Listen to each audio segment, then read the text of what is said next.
Welcome, I'm Joshua, and this is episode 1 of my Let's Play for Wizardry 6, Bane of the Cosmic Forge. So in episode 0, I gave a little bit of a background from my party, what I started them off as, how I've gone about switching them. I've already done a little bit of exploring, and we'll get into that. So my plan for this episode is to avoid a lot of that initial talking and just jump right into it. So first thing, when you go in to play this game, you're gonna want to know about this first little area here. You go to, skip around here. If you look here and here in a brand new game, there'll be 2 treasure chests. First one here will have an amulet of life, sorry. Some cure, poison, and some healing potions. Second one over here will have a sword of striking, which we still have. The amulet of life we sold for money so that we could buy some gear to get stuff that was more conducive to the class changes we made. But as you can see, we have the sword of striking here. Can only really be used by a fighter, Valkyrie and Lord. Fairy race can't use it. This is going to carry us once we get other weapons leveled up a bit more, or skills. When we switch back to using this weapon, this is going to carry us to the mid-game. It's a pretty good weapon. It's got an increased chance to hit. Got this pretty well the same damage, I think, as a long sword or a broadsword. I'm not sure which one it's closer to. But for now, we're leveling up our Mason Flail. And so we're using this War Scepter for now. Eventually, this is going to become our second slot item. So I've already mapped out this area and used up this fountain here. This is one of the few fountains you're going to see in the game. Some of them are going to put you to sleep or poison you or do other things that you're not going to like very much. This one is one of the many good, more of the good ones available. This one just gives you a little bit of stamina. But I think that's something our characters need right now.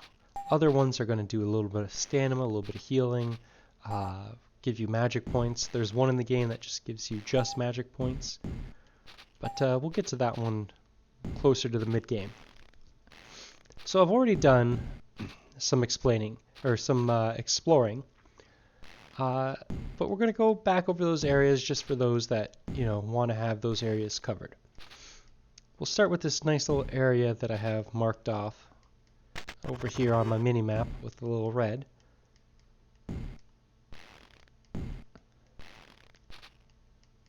And we're just climbing the tower.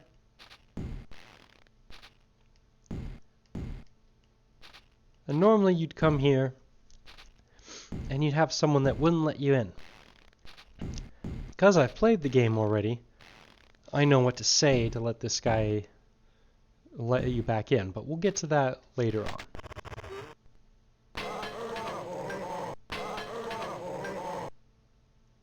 A tall, scruffy, but stalwart man walks towards you and says, "I am Lamont.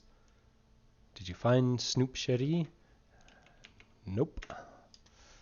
How I long to find her. So this is one of the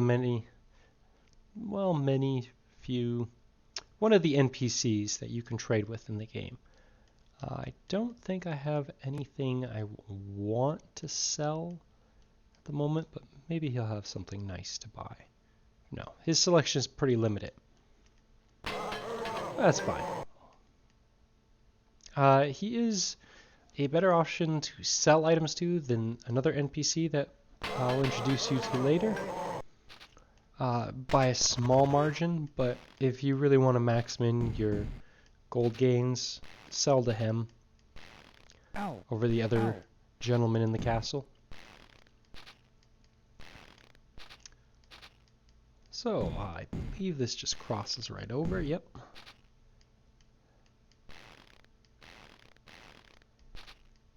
So a few of these towers have items for us. And we will get ambushed by some bats going up here, so just keep in mind I've already cleared out this area. So I can't remember if it will tell me again. No.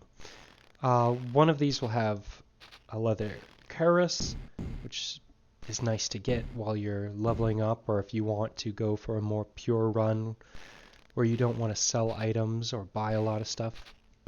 Always nice to have that. Another tower, I believe it's this next one up here.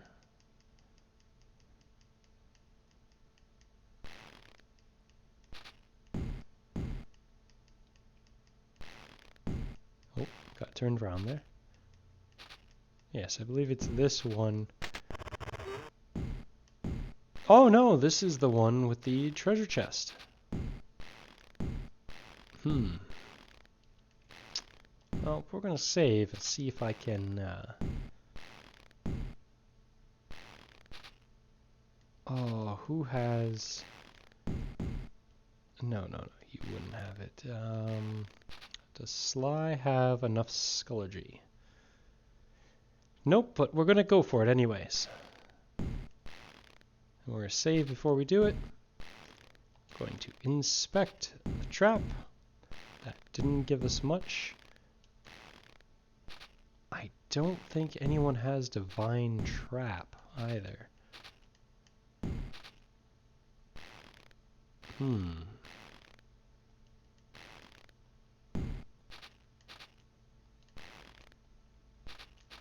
Something tells me we're not going to get any additional information.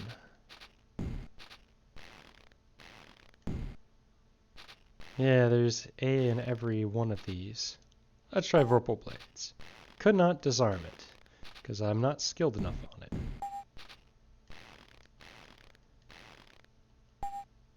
Hey! Third time's the charm. So these iron keys we can use to open up various doors. I believe in the castle. I'm gonna take them just in case. And then the cloth shirt.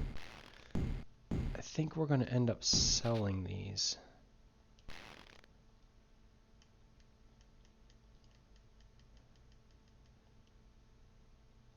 -1. Yeah, robes are -2. Yeah, so fairies can't use them. No one else needs anything because they've all got robes. We're going to trade them for selling. We're also going to get these robes out of the way too. And put these in the swag bag. Just because we do not need them. So I'm giving keys to my fairy ninja here just because keys are fairly light.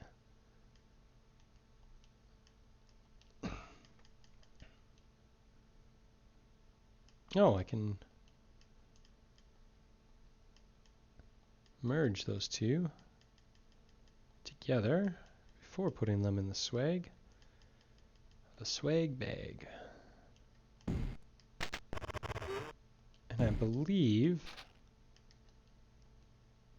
my Skulldry went up a little bit. So from those successful attempts of not blowing ourselves up and disarming the trap properly, got a few skill points there. So if we can, your best bet is to get skill points for free, because that means you can put more skill points into things that can't be trained, like your spellbook skill, in this case alchemy, or kuritsu, or kyujitsu? Kyujitsu. I think that's the correct pronunciation. Ow.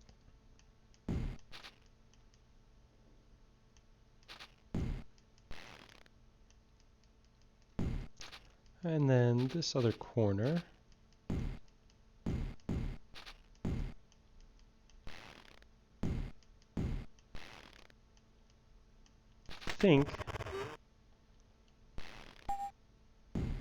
Yes, so I think this is the one that has the information on or the item for a spare short bow. So if you didn't make a ranger, but you're changing a class into a ranger and you want to practice their bow and arrows, you can pick up a free short bow and some arrows in one of these towers, and a free armor, I believe. Yes, it's the leather cuirass, which doesn't help your ranger, but if you got a thief or a bard, or you're working on a samurai like I have here, or a lord or a Valkyrie, still -5 is good to have for free. Oh, one too many. Ow.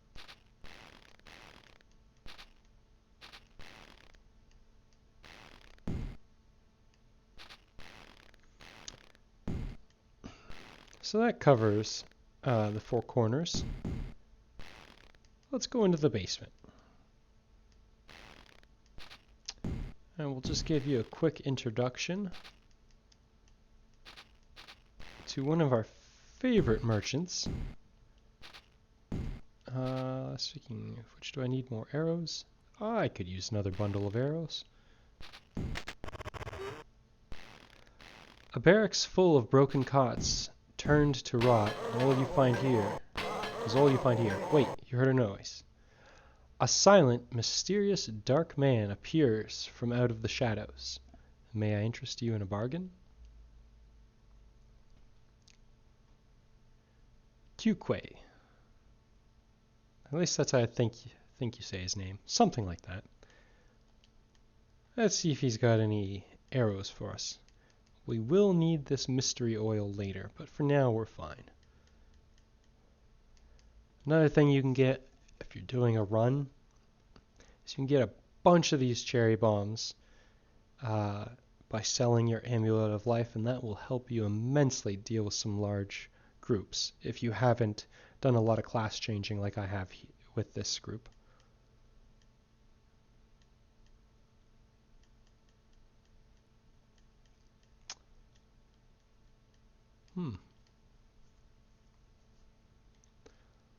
Okay, looks like no arrows today. So nice little trick too when you're navigating the menu is left will generally bring you to an exit wherever you are. Let's see if our samurai needs gloves. No, he already has gloves. Does our Valkyrie already have gloves?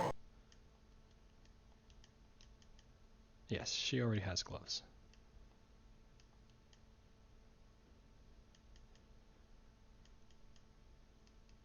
Yeah, there's nothing else that we really need. Yeah, this is where we also picked up our katana and our wakizashi after a few loads. Our bow staff, our long bow, and if we had quarterstaffs to begin with.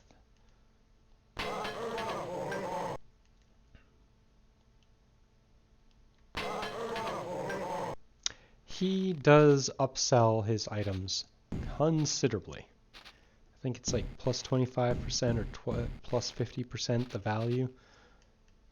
So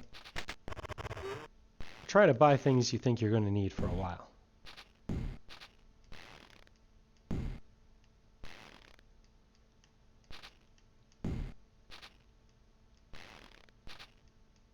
So let's come back into the main room.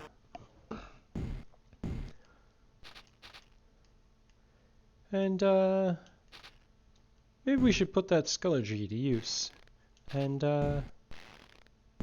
try opening a few doors. Oh boy. Oof. Ooh, this is probably not gonna... Close.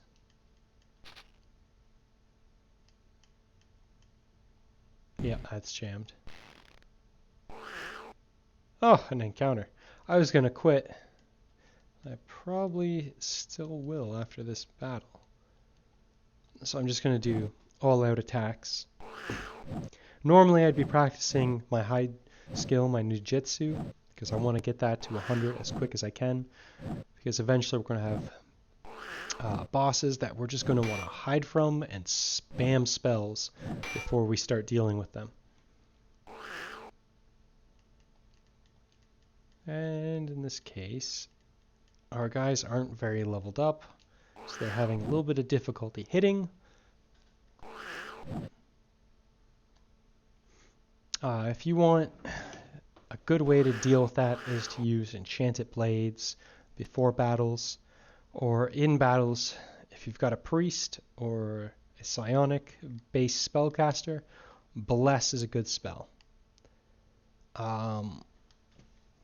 If I quickly open my book to the spells, bless. Yes, it is priest and psionic. It's a cost of 4 in the mental spell domain. It affects your party. It should also say here for the duration of a battle. Magically lowers the party's armor class and enhances their chances to hit a creature relative to the power level of the spell. So, less likely you're going to be hit, and better chances you're going to hit them.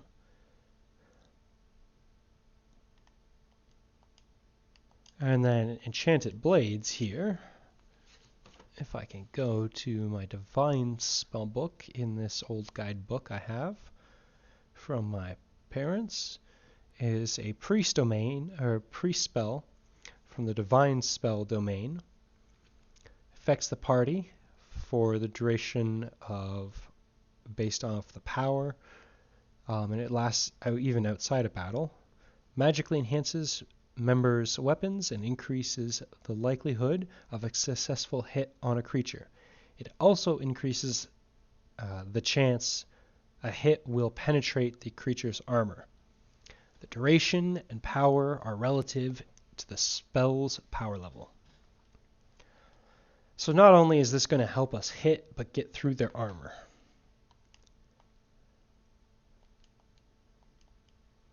Now, a nice thing about hiding here is we get these surprise and these backstab.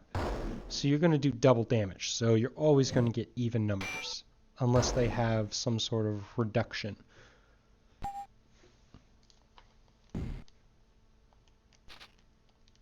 So we're going to quit no save. And we're going to reload and try opening the store again. If you have a strong enough party member, you might be able to send it off its hinges, but that is not something I have. Oof, and now it's really jammed.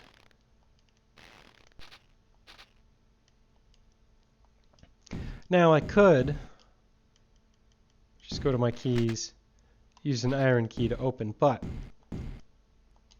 I want to train up my Skullergy.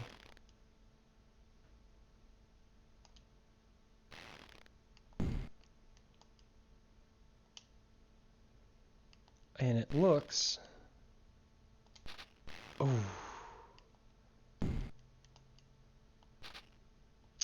Nope, I ain't getting through this door. We'll give it one more try, and then we might have to come back later when we have some more points.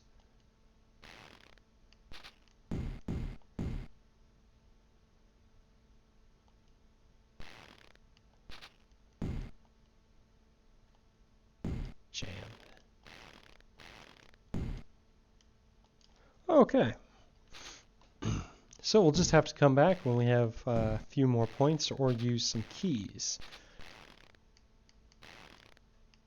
Let's give this door a quick try. See if it's any easier. And it is definitely, most definitely not.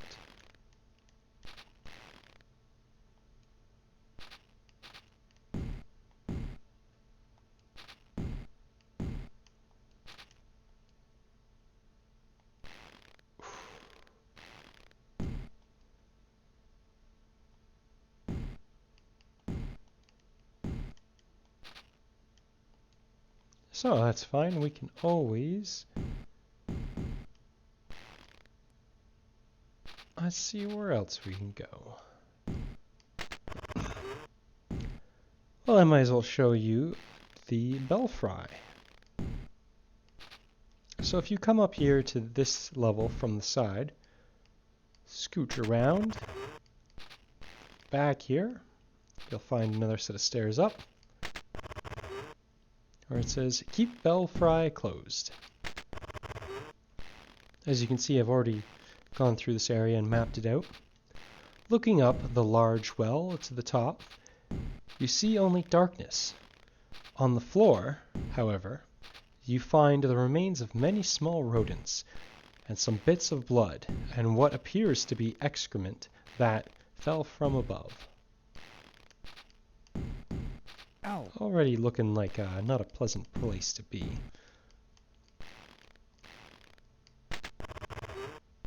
However,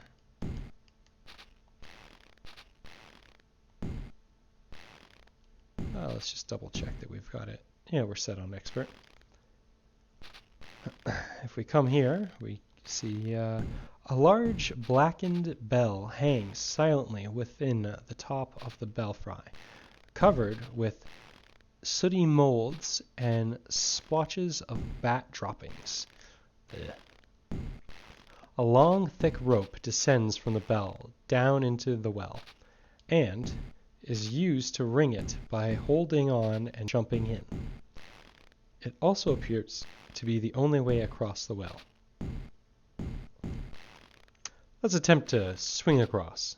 I haven't done that yet, but the bell has disturbed the denizens. The bats attack. So this is a good place to level up, because if you just jump in and hang on, you'll go back to where you were. You don't have to cross each time. And it's a forced encounter each and every time you ring the bell. So a good place to do some safe level ups. If you want to set it down to easy, get a precise amount of XP so you can deal with one character's level up at a time.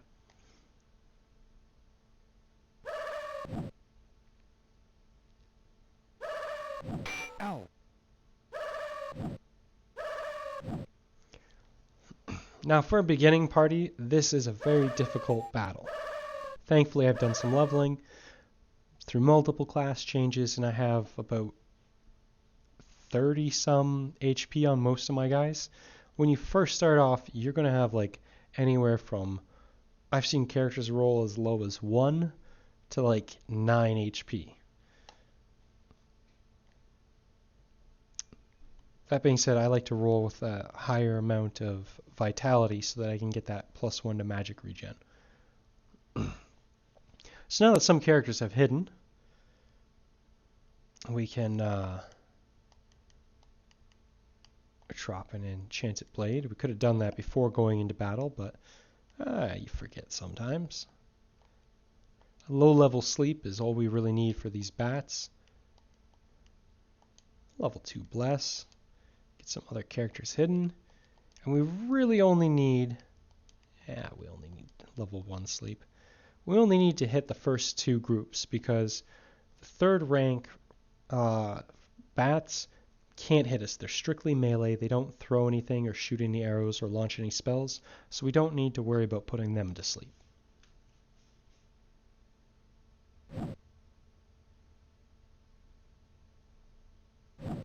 As you notice in the top left there, that sword is now glowing. That is to symbolize our Enchanted Blade spell. And now we're going to start dishing out some melee damage here.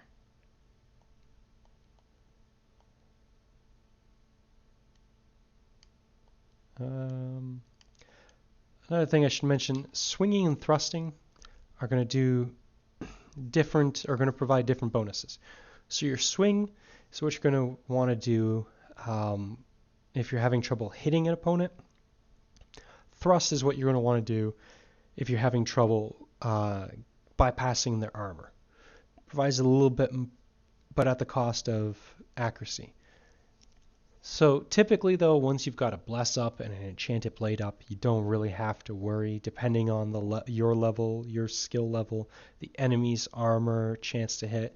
Typically you can get away with a swing will penetrate most armor, especially with how much skill our samurai already has invested. Now I really want to get rid of these vampire bats, so I'm going to devote 3 characters to taking on these 2 guys, because if they bite, they have a chance to poison. I don't want to spend a lot of mana getting rid of that poison. Okay. And then we're going to start working on 2nd rank. And I don't want to burn through more arrows than I need to. So let's just get a low level sleep on the huge bats, so when they advance, because we've cleared out the vampire bats, they're already asleep and we don't have to worry about them attacking us.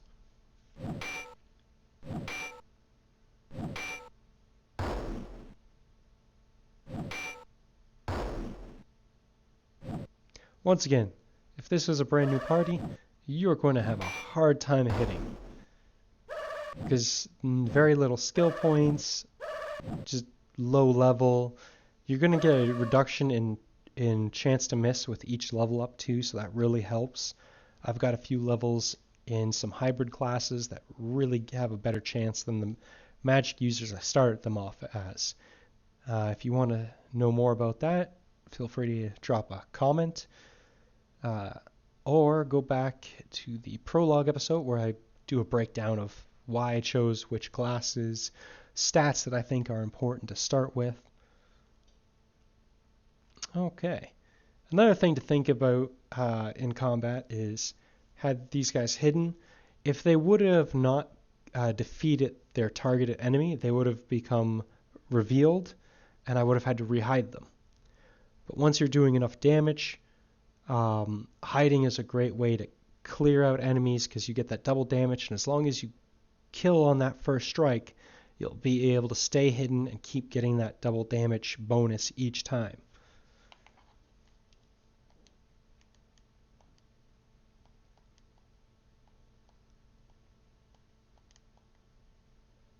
We should be good on spells, use a few arrows, why not? That's what they're there for. Oof, I'm gonna have to rehide him. Only 2.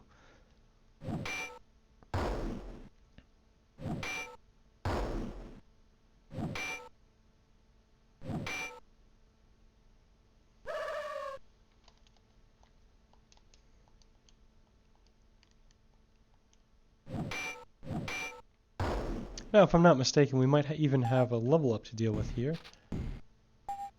Yes. So, that is an amazing level up. We got 5 points. Not a big concern about getting points in personality, but 5 is very rare. Your chances of getting 5 points is like 1 in 16, 1 in 32. Basically, to get 1 point on a level up is 50% of the time, 1/2. To get 2 points is a quarter chance, 25% chance. 16 for 3, or 1/16 would be 3, 1/32 would be 4, something like that. It basically gets less and less likely you're going to get multiple points. So if I see a 5, that's a level up worth keeping. So for Sly here, our elf ninja that's eventually going to become a ranger, I just wanted to go with ninja for some skills.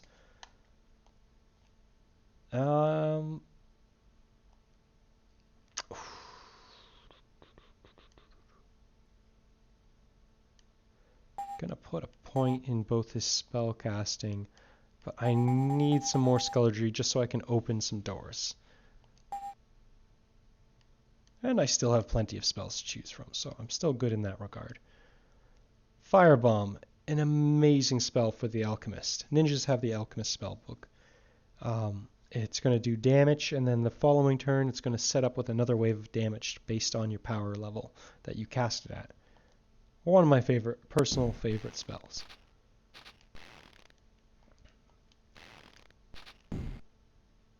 Ow. And it's locked. Make use of that skulldry here. Ooh. Something tells me I'm not opening that door.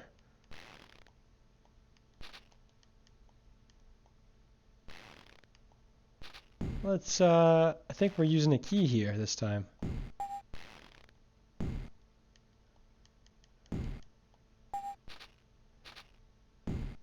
I don't think I have the right key. Let's see if we can... We are not forcing this door open either.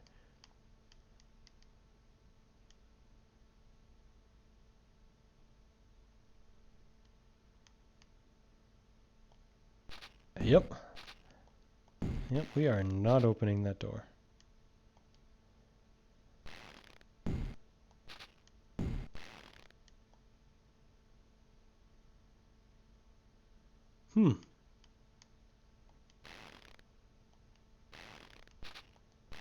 Well, I think we're going to call it an episode there, and I might have to double check my notes on how we get this door open, because I don't think we're... Typically when you see the one little box there to choose from, you're not opening that door. It's a special tumbler that needs typically a key, and I cannot for the life of me remember that key.